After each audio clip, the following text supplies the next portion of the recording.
You cannot break the laws of physics.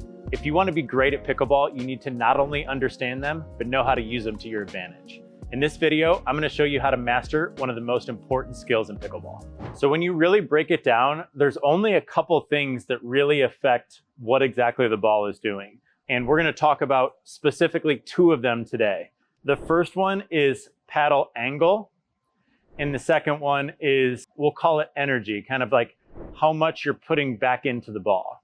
And if you can master at least those two, then you're going to be well on your way to controlling almost any shot that you want to be able to hit, because those two are probably the most important things to master. So let's talk about paddle angle first. So the way that we're going to think about this is we're going to use this as kind of an imaginary kind of line or target that comes off my paddle. So if you see me kind of extend this off the line of my paddle, we want this to be pointed, we're going to say a foot over the net at all times, okay? So as I go down to make contact on a lower ball, and we're mainly talking about volleys, but this could work in dinks or off the bounce stuff as well. But as I go down to hit a lower ball, you could see my paddle face angle is going to be pointed up. And so it's pointed up about a foot over net, like we discussed. As my contact point gets higher and higher, all I'm doing is I'm changing my wrist angle to keep that pointed right at the same target, okay? As we go higher, I still keep it pointed at the same. So it's a gradual process of adjusting that angle depending on how high or low you hit the ball. The next thing that we need to add to this is understanding the proper power level to kind of go in combination with that. As we play down lower and we have this angle pointed up, anything pointed up, we're basically going to think of just kind of blocking. Okay, we're not going to add any power to it. We're just going to allow the ball to touch the paddle. As we start to come up and as this kind of target line levels out, now we can start to kind of give it a little bit. We can give it a little bit of push. And then as we go higher and higher to where this target line starts to point down into the court, that's when we're going to start to be really aggressive with how much kind of energy we're putting back into the ball. So soft when it's open, medium push when it's square, hard push when it's closed or pointed down.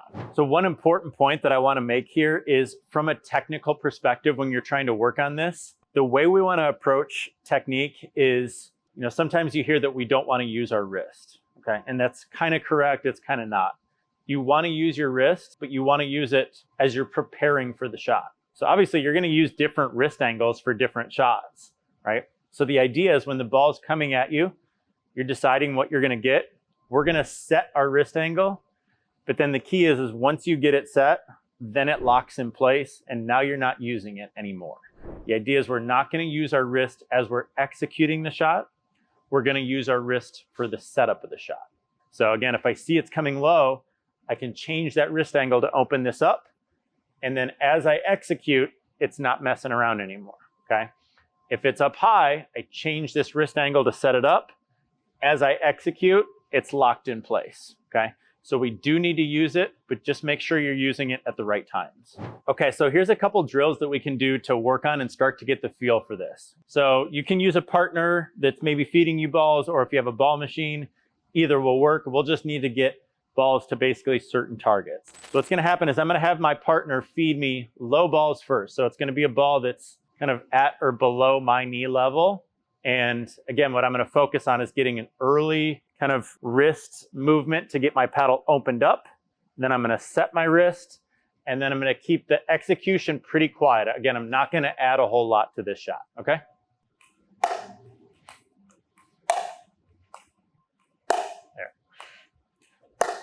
Now for the next one, we're going to go up a little bit higher. So I'm going to try to get my partner or ball machine to feed a ball that's going to be about waist height. Again, this is going to be a fairly square paddle. And now we're going to add a little bit of push. Okay, we're not going to go full swing, but we're going to give it a little pop now.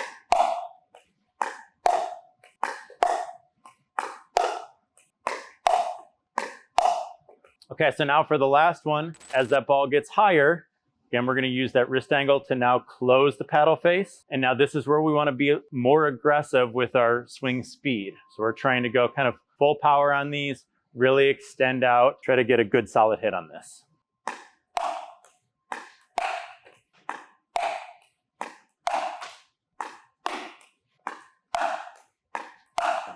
So for the last part of this here, we're gonna demonstrate kind of a more difficult version of this, which is a live ball volley drill. So we're gonna be volleying back and forth. And anytime you're doing anything live, obviously there's gonna be variations in the shot now, okay? So I'm gonna try to do in real time what we just described. If that ball's low, set the wrist, go down, hit it nice and soft. If we're keeping it kind of level and medium, we're just gonna go kind of medium pace. And then if one of us happens to pop it up, then we close that wrist angle, and we're gonna be a little more aggressive down and through the ball.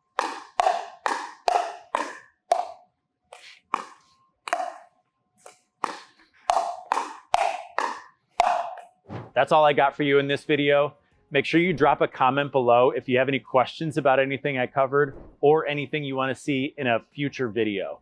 Also, make sure to grab your screenshot here on the screen so you have all this information with you next time you hit the court.